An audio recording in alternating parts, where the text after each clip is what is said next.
This is for all of the people that feel like an outsider in their own family, that feel like the black sheep, that feel like the odd one out, that feels like they're the problem child. Like, I just want to start off with saying, one, I see you because I'm similar to you. I know how you feel, and I know how much pain you've had to carry maybe your whole life, just feeling so like something's wrong with you. But I just want to come here and say nothing, absolutely nothing is wrong with you for wanting to do things differently, for staying true to yourself, or wanting to take a different path, or just doing the opposite of what your family expects you to do. If anything, it makes you a freaking warrior, like a freaking hero, a strong person, because you are the one that's willing to change things, willing to maybe create better habits for yourself, learn to communicate, learn to be in your heart. I don't know, just be brave enough to be yourself. That takes so much courage, and I don't feel like we talk about that enough, or that we give ourselves enough credit. Like, it is hard to go against the grain. I think that's how you say it. I'm very bad with like words. But it's not easy to go against what everybody else is doing. So like in your family, it may be so normal to do things one way, and you're the one that comes in and like kind of disrupts it, and you're like, nah, I'm not doing that, I'm doing it this way.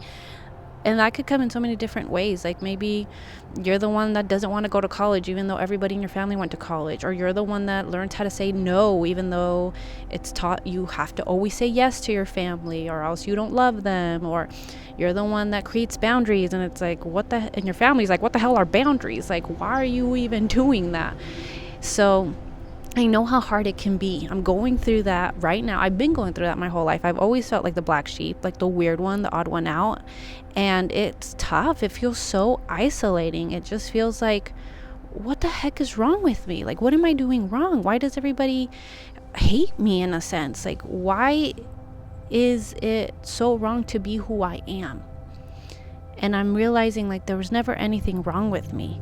People get uncomfortable with change, especially if it goes against what they have always believed to be true.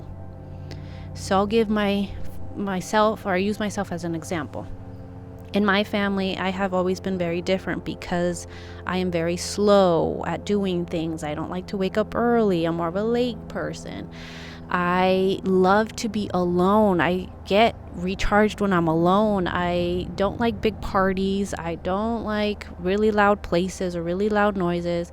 And my family is kind of the opposite. I come from a big Mexican American family.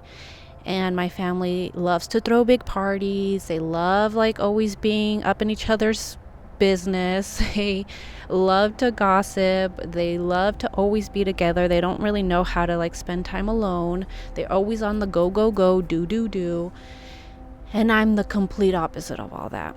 And I have been seen as like, something's wrong with you for not having that same mentality. Anytime I tried to go against it and like be different and do things my way, it was always criticized and judged and put down and told like, you're doing something wrong, you're being a bad person, you're being a bad daughter. So I grew up thinking I was bad, like something's terribly, terribly wrong with me. I'm this horrible person, there's nothing good about me. And that like killed my self-esteem, and it questioned so much of why I was even here, why I was even alive. And the more I do these healings on myself, I've been on my healing journey, like an intense one for the last like 5 years, maybe more. And it just progressively got more intense as I started healing more, because I had to see so much of myself, a lot of my wounds, a lot of my darkness.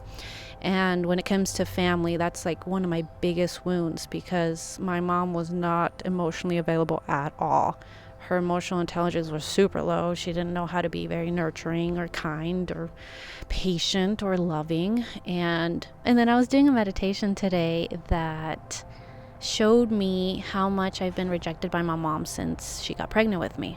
She didn't want to be pregnant with me, which I've known that. So just me being born and being alive has been really hard on her. And because she had such a terrible relationship with her mom, therefore she had a bad relationship with me.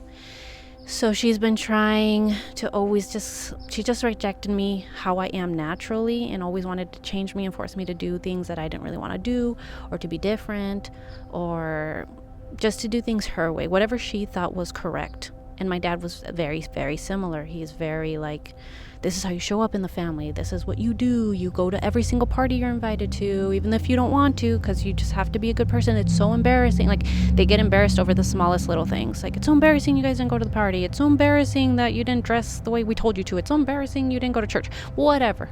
Everything was embarrassing. And in today's meditation, I was just being shown like how much pain my parents have been in since they were little kids. Like, they have been these people pleasers. They have been these people that believe they need to do certain things in order to earn love, and they needed to like convince people of their worth by doing certain things and doing it a certain way, because if they didn't, they were going to be rejected. And I was able to have compassion for them in that moment, and at the same time understand that I'm trying to break that. I don't want to be a people pleaser. I don't want to have to earn my love or earn my worth. Not anymore, because being in that space was exhausting, and it was hurtful, and it was just devastating and exhausting. And I can't do that anymore.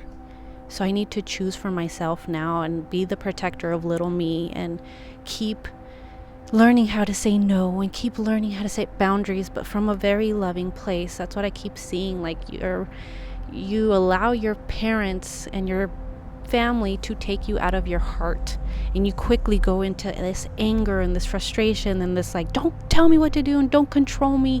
And then I speak from that place of this anger and rage and frustration. And I'm not saying that those aren't like honorable, I guess. Like, I respect my anger now. I used to not allow myself to be angry, but now I allow myself to be angry, but I learn from that anger. But I don't want my anger to control me, and that's a big thing. And I allow my anger to control me when I'm around my family, because I just get so irritated by them. And I don't have to do that. I can still say no, I'm not going to do what you want me to do, or stand up for myself without being angry, without attacking, without saying hurtful things to put them down.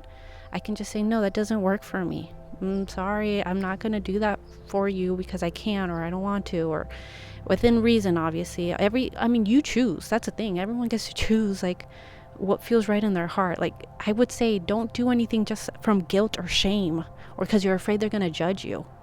Like, do it because you want to, and because you're doing it from a place of love. If you want to help your parents, or if you want to do what they're telling you to do, like, make sure you're doing it from a place of love, not because you're like, oh, they're going to think I'm a bad person if I don't do this. That doesn't help anybody. Then you're not even happy to be there. They're not really enjoying you. Like, it's just a whole thing. So at least this is just a simple message. Like, don't let your family take you out of your heart. Don't let them let them affect you and have you act like a fool just because they're making you mad. Take a breather, take a breath. Learn, like, even practice, maybe rehearse, like having little statements of like, hey, I'm not here to fight you, and if you're gonna fight me, if we can't talk calmly, then I'm gonna have to leave, or I'm gonna have to give you some space. I'm not here to fight. I'm not here to yell. Like, just have your little phrases that you're gonna say, or like, hey, I'm feeling uncomfortable. I think it's best that I go. Like, find ways of like, how can I stand up for myself in a loving way? How can I speak up for myself in a loving way? How can I keep setting boundaries for myself in a loving way? And understand that they're going to get mad, they're going to get frustrated, they're going to judge me, they're going to say whatever they're going to say, and that's okay. How can I handle that? How can I handle their anger, or them being upset with me, or them trying to judge me? Like, what are my tools? Find whatever works for you. Maybe it's like, okay, I'm going to have to cry afterwards, and I just know that I'm going to cry after I tell them no, or set my boundary and they yell at me. I'm going to have to be like, okay, I got to go, and then I'm going to go cry, or hey, I'm going to have my breathing techniques that are going to help me, or hey, I'm going to journal whatever I'm feeling afterwards, or hey, I'm going to go pray, or I'm going to go meditate, or I'm going to go for a walk. Like, have your tools, something that's going to help you when you know, okay, I'm going to get yelled at, they're going to get mad at me, they're going to get upset. Find your tool that's going to help you move through that, because people are going to have their emotions, things are going to happen, and that's okay. It's just about having tools. How can you handle it? Especially now that you're an adult, you're not a kid anymore. You don't have to be under their control. You don't have to do what they say. If you still live in their house, that makes it so much harder.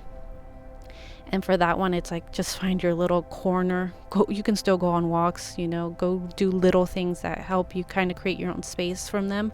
But for the ones that are adults, like, you don't have to deal with their crap anymore. And essentially, you get to choose when and how often you see your family, if they are people that are constantly putting you down and making you feel bad about yourself, and like not letting you set boundaries and not letting you speak up for yourself. Like, if they're always making you the bad guy, you don't have to be around them as much.